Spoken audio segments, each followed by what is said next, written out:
Donc, déjà, première chose, le e-commerce, le CRM, encore à l'heure d'aujourd'hui, c'est un mariage de raison.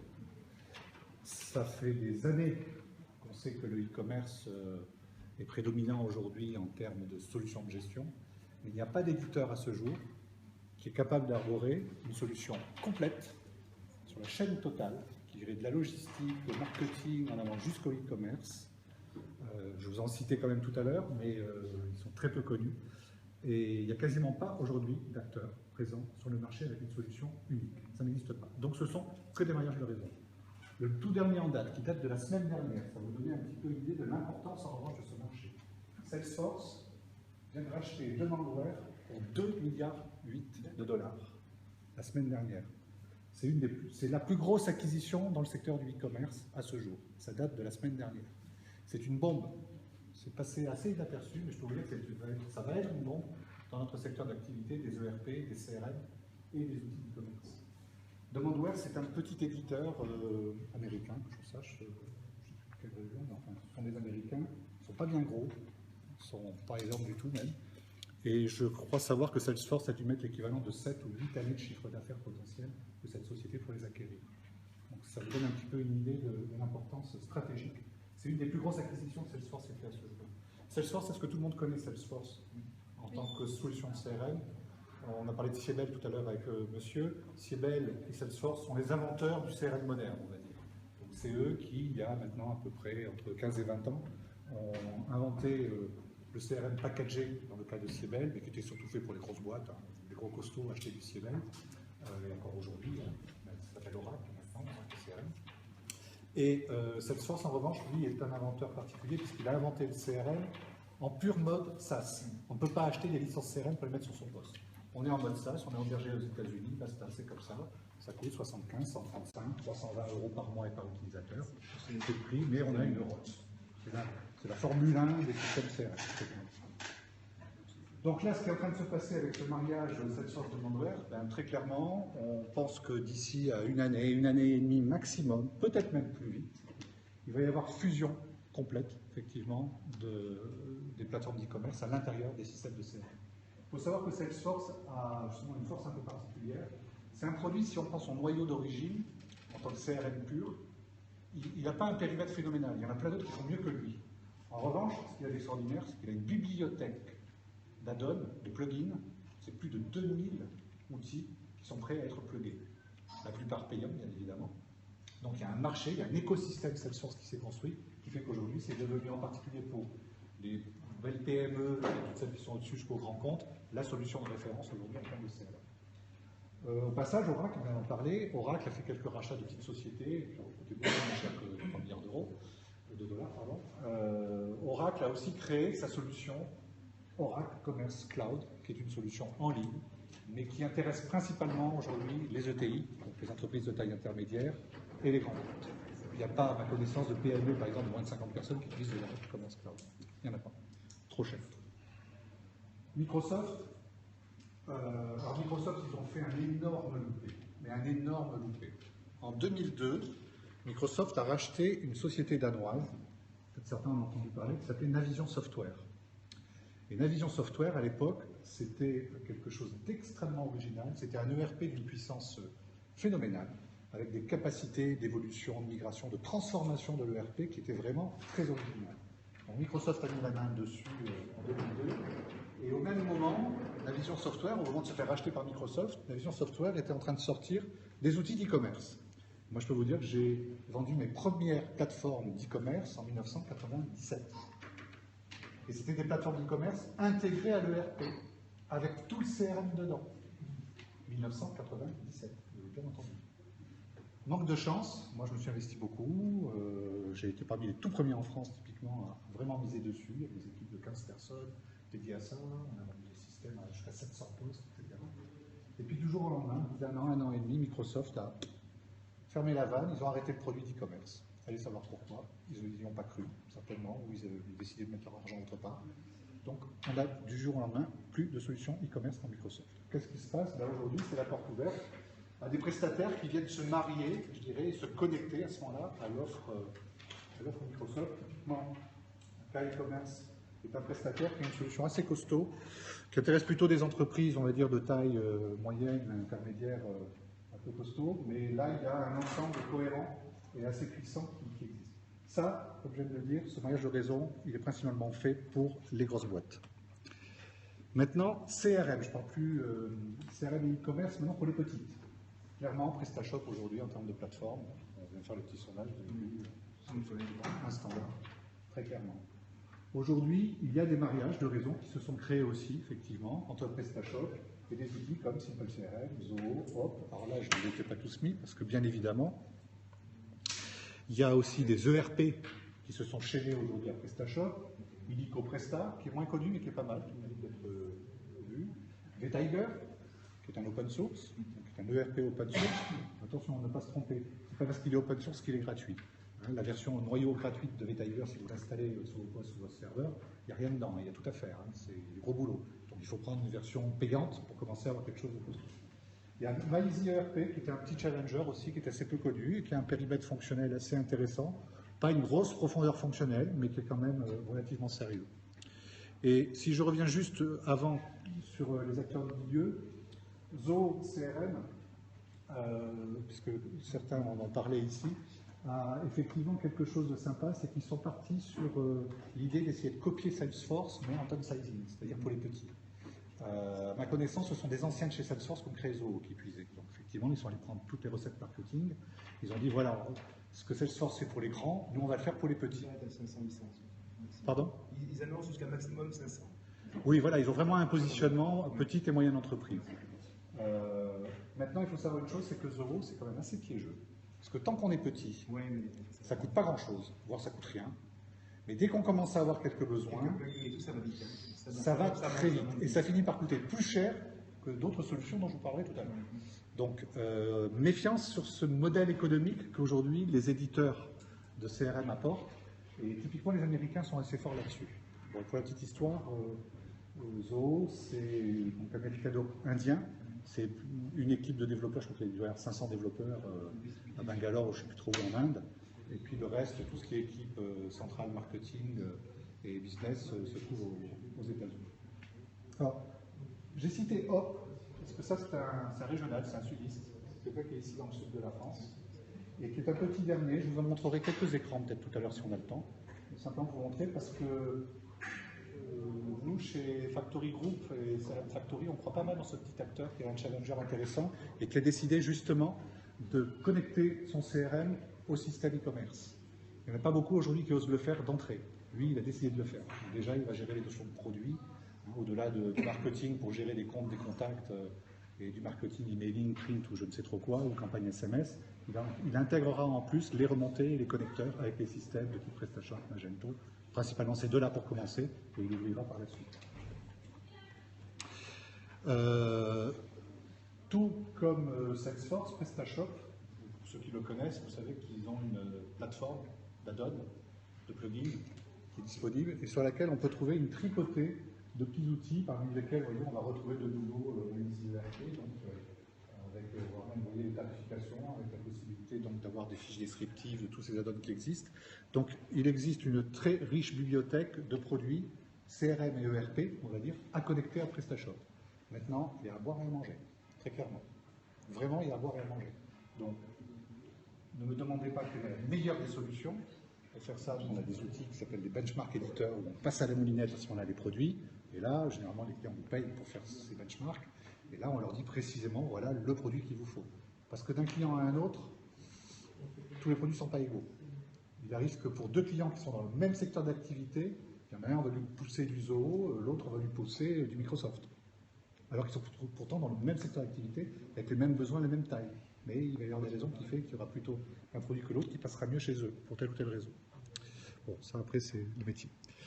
Après, ce qui se fait beaucoup, comme il n'y a pas aujourd'hui de couteau, enfin, il n'y a pas de solution tout en un, donc vraiment intelligente et apte à être installée dans les petites et moyennes entreprises, voire même dans les toutes petites entreprises, eh ben, il y a beaucoup d'intégrateurs qui, depuis 20 ans, se positionnent dans l'intégration et le service d'intégration entre des ERP, des CRM, quels qu'ils soient, à peu de choses près, et une solution e-commerce.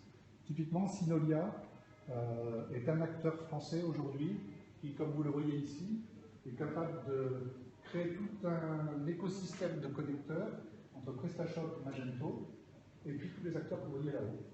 Ici à gauche, ce sont principalement les ERP. Là, on voit les grands standards du marché français aujourd'hui, que sont Vivalto, Cegid, Sage, Microsoft Dynamics, Odoo.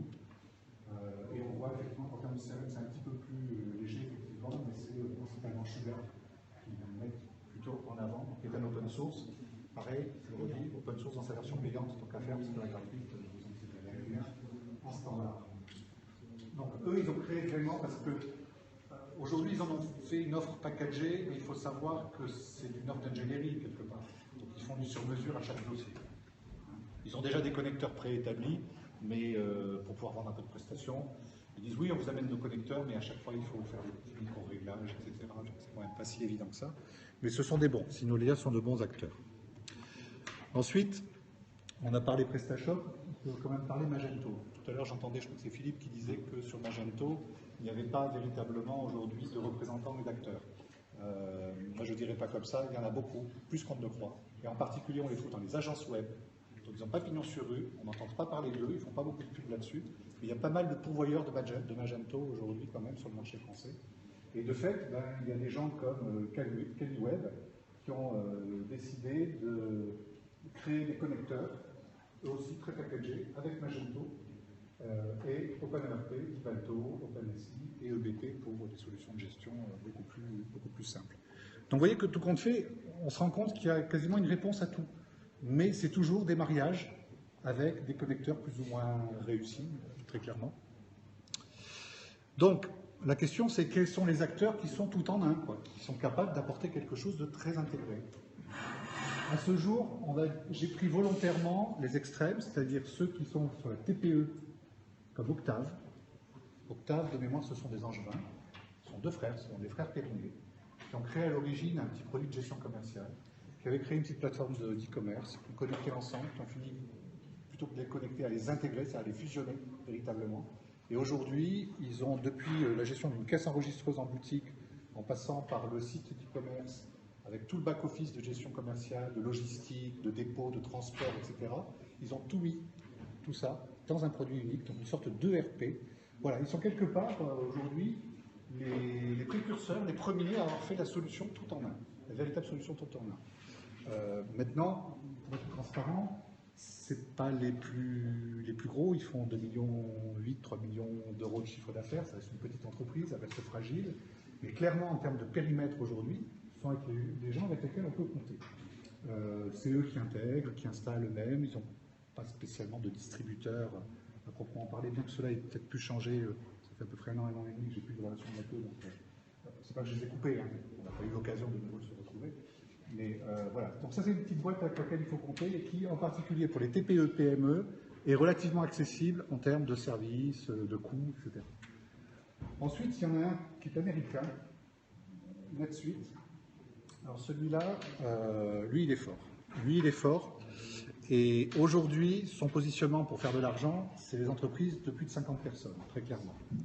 Donc si vous avez une boîte autour de 35-40 personnes et que vous êtes en croissance, clairement, il faut s'intéresser à des solutions comme NetSuite. Parce qu'eux aussi, ils ont toute la chaîne complète. Ils ont un vrai ERP, ils vont jusqu'à la plateforme d'e-commerce complète, ils intègrent tout le marketing à l'intérieur et ils ont un outil assez costaud, voire même très costaud. Maintenant, c'est américain. Les versions existent en français, enfin, c'est multilangue, c'est mondial, c'est un produit qui sort dans le monde entier. Et qui avait entendu parler de NetSuite ce jour? Personne. Ah, c'est étonnant, alors que c'est certainement aujourd'hui, c'est le meilleur dans sa catégorie, clairement.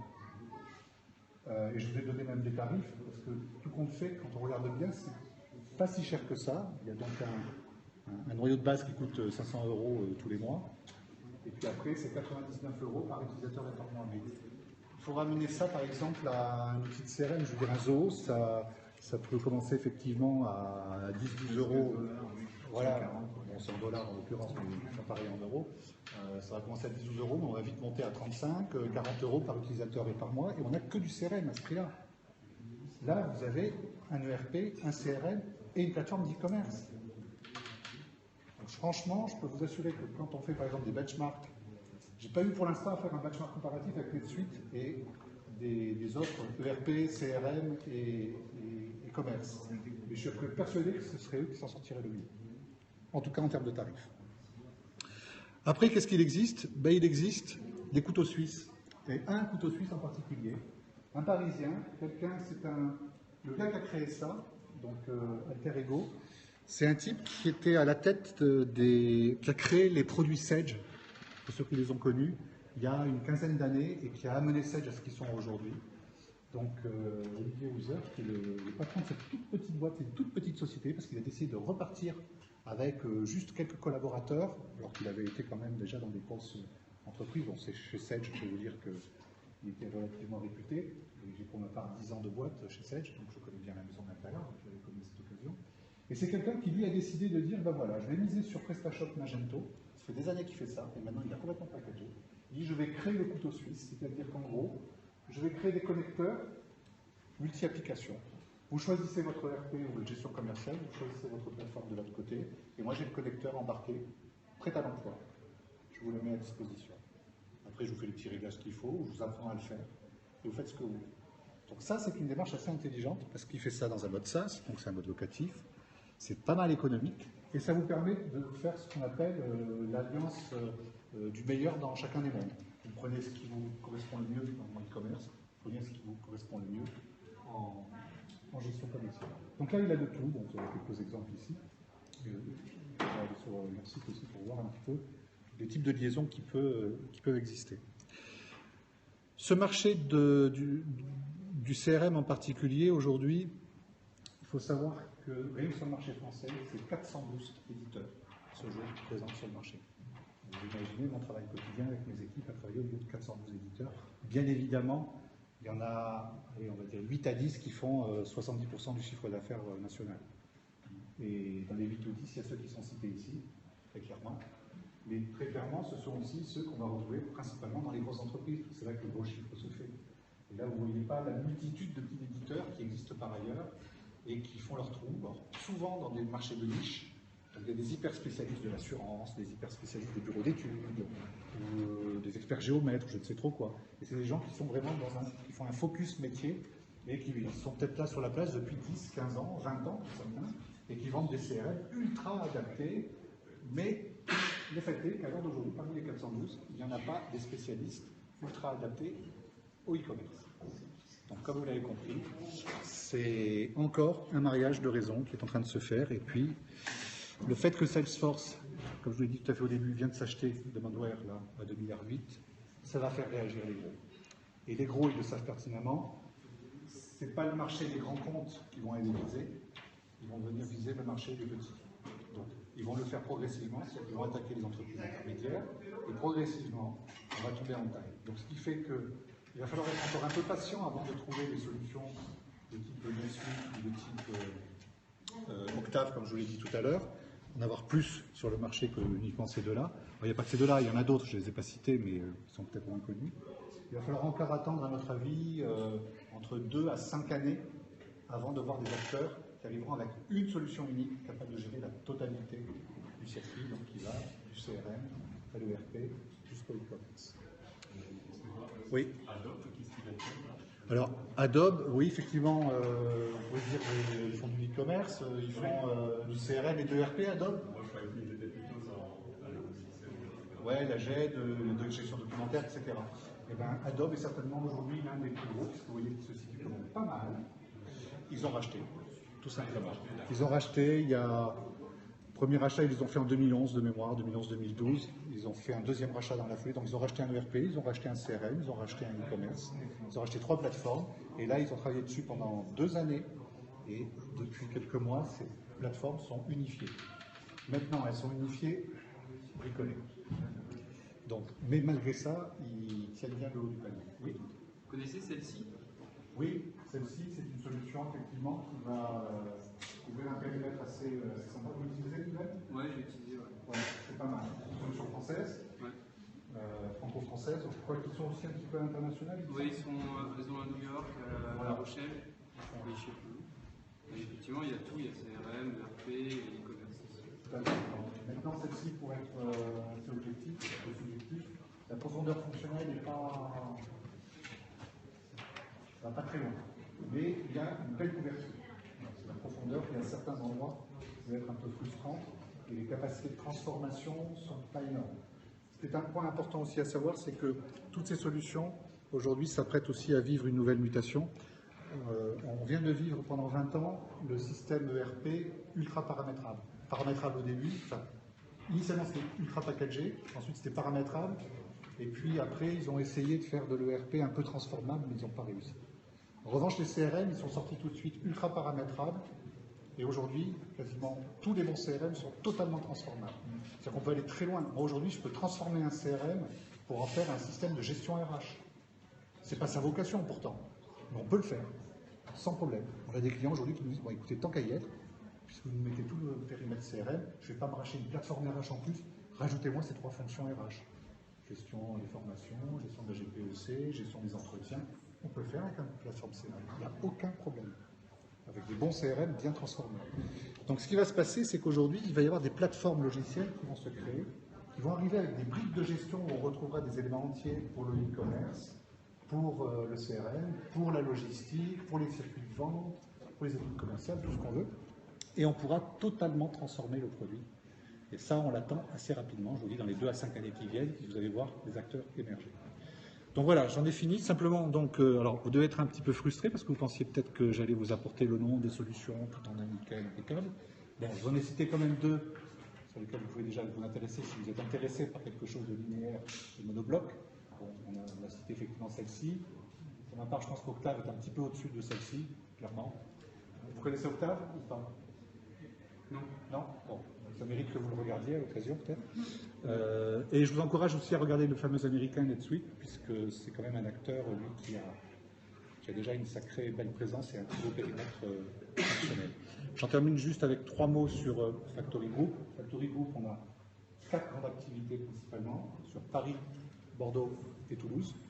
Ça sont nos présences. On est une petite entreprise ultra spécialisée sur les ERP, les CRM, moi je dirige toute la partie CRM Factory, DRH Factory, comme son nom l'indique, c'est tout ce qui va être autour du portail RH au sens large. Et il y a Factory qui est un peu plus confidentiel, où on travaille sur de l'hébergement externalisé et ultra privatisé pour nos clients. Ils n'ont plus aucun serveur chez eux, on externalise tout, c'est nous qui supervisons la totalité des infrastructures, des serveurs, etc. Ils se soucient de rien, on paye les mensualités et puis on s'occupe de tout. Donc voilà, ça ce sont nos 4 métiers. La boîte fait travailler environ une trentaine de consultants au total aujourd'hui sur l'Hexagone. On n'a pas pour l'instant de velléité à l'international, on veut déjà bien s'installer sur la France. Particularité, beaucoup de seniors chez nous, donc une moyenne d'âge un peu élevée, mais on ne s'en cache pas et puis on le fait valoir. Donc des gens qui ont tous, un petit peu comme moi, pour ma part 30 ans maintenant de bagage sur les ERP et les CRM. On a des collaborateurs qui ont entre 20 et 30 ans de bagage aujourd'hui dans ces métiers-là. Donc ce qui fait que quand on arrive chez les clients, on a déjà du vécu, donc on a déjà des visions assez précises des solutions qui existent, ce qui fait qu'on est multimarque. On ne travaille pas pour une marque en particulier. Si vous allez sur nos sites, vous verrez qu'on est présent sur une bonne douzaine de CRM différents aujourd'hui. Et encore, tout n'est pas sur notre site. Et on travaille beaucoup aussi sur des projets en mode commando. C'est-à-dire que les gens nous appellent quand ils vont dans le mur, par exemple, avec un ERP, un CRM, typiquement, parce qu'ils n'ont plus d'intégrateur, parce que ça ne marche plus, parce que ça fait 2 ans que ça déconne complètement. Donc là, on intervient, on remet tout à plat, on va réinstaller, on repart sur des choses simples. Parfois, on change le produit, parce que le produit, ils n'en peuvent plus, ils ont saturé. Là, actuellement, on reprend pas mal de Salesforce, on reprend pas mal de Microsoft Dynamics, qui finissent aussi par être très complexes à être mis en œuvre dans les petites entreprises en particulier. Donc voilà, on travaille un petit peu sur tous ces aspects-là. Et puis après, on fait de l'accompagnement de l'aide au choix. Donc typiquement, on a créé un outil qui s'appelle les benchmark éditeurs, qui nous permet de mettre à la moulinette les 412 logiciels dont je vous parlais tout à l'heure. On peut les mettre les 412 dans la moulinette, et là on fait des systèmes comparatifs. On a 160 items, et les 160 items nous permettent de descendre comme ça tout le périmètre fonctionnel, technique, financier, éditeur, on va jusqu'à faire l'estimation de la vulnérabilité, force et faiblesse de l'éditeur, etc. Non, ça c'est un... Pour l'instant, alors, parfois c'est gratuit, on voit en fonction quand c'est déjà des produits qu'on a déjà benchmarkés, qui sont très très standardisés, on en fait profiter les clients dans nos démarches d'avant-vente, on va dire. Après, on a des commandes spéciales, effectivement, il y a des gens qui nous demandent d'auditer 2 standards du marché avec 2 ultra spécifiques. Là, c'est une édition qui se paye. Pour vous donner une idée, ça se paye autour, donc, on va dire, de 1500 à 2000 euros. Le plus bas, c'est 750 euros. Le plus haut qu'on ait payé aujourd'hui en benchmark, c'était 3000. Et imaginez même à 3000 le temps qu'on a fait gagner au bonhomme. Parce que faire une consultation pour choisir parmi 412 éditeurs une solution de CRM ou un ERP, je peux vous dire qu'on leur fait gagner un temps énorme. 2 ans. Alors, je ne parle pas du temps, parce que certains, effectivement, ça prend 2 ans, donc ils fassent un choix parfois. Et c'est vrai que nous, le temps, donc c'est faire un benchmark, ça se fait en 10-15 jours, 3 semaines maximum, c'est quelque chose d'important. Mais donc ça va très vite, on les amène à l'essentiel. Nous, on est très subjectif, donc on n'hésite pas à se mouiller en plus, donc à faire des préconisations. Après, les directions, ils choisissent, c'est eux qui font ce qu'ils ont à faire. Et après, après le benchmark, soit on les accompagne parce qu'on a la compétence en plus sur le produit, à ce moment-là, on intègre chez eux, on installe et on les suit pendant des années. Soit on fait simplement qu'être à leur côté pour accueillir la fameuse solution qu'ils viennent d'élire, qu'on vient d'élire avec eux. Et là, on est, je dirais, en assistance à la maîtrise d'ouvrage à leur côté. Soit on laisse, on a fini la mission de benchmark, et puis on laisse le relais à celui qu'ils ont choisi, qui vient installer sa solution chez eux. Voilà, j'en ai fini. Pour ceux qui le veulent, moi je reste là donc après l'intervention, bien entendu. Donc n'hésitez pas à venir me voir. Ceux qui voudront ma carte, j'en ai quelques-unes. Voilà. Est-ce qu'il y a des questions? Ou est-ce que vous voulez qu'on les fasse à la fin? Je ne sais pas, Philippe, comment tu préfères? Non, mais s'il y a une question là dans l'urgence, il y a une question pour rebondir, non, ça va. Non, je les ai saoulés, donc c'est bon. Ça va. Ça va, non, on passe à la suite. C'était clair. Allez. Bon, ben. Super. Donc j'en ai ça. Je te le bascule de nouveau sur le Mac, hein, c'est ça?